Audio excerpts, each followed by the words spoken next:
معاكم توم في حلقة جديدة من حكاياتي. النهاردة قررت أسيب الموبايل في أوضة تانية وأقعد أتكلم معاكم في موضوع شاغلنا كلنا، الموضوع اللي ما بيسيبش حد فينا، من أول ابن السنتين لحد جده اللي عنده 80 سنة. الموبايل. إحنا فاكرين إننا بنستخدم الموبايل، بس الحقيقة الموبايل هو اللي بيستخدمنا. تعالوا نفصص الموضوع ده سوا ونشوف إيه اللي بيحصل معانا ومع أولادنا. خلونا نبدأ بينا إحنا الكبار. حد فينا بيعرف ينام من غير ما يبص بصة أخيرة على الفيس ولا الواتساب؟ قليل جدا.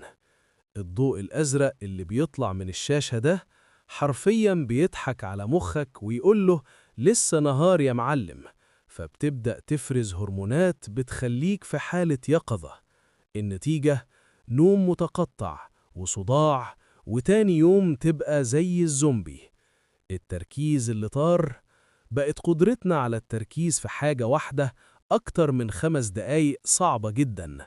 بقينا متشتتين طول الوقت، كل شوية نوتيفيكيشن تقطع حبل أفكارنا.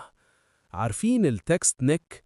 رقبتنا بقت واخدة زاوية 45 درجة للأبد. آلام الظهر والرقبة بقت ضريبة طبيعية لقعدتنا على الموبايل. وفي الجزء الثاني هقول لكم على الحل. اشترك في القناة وفعل زر الجرس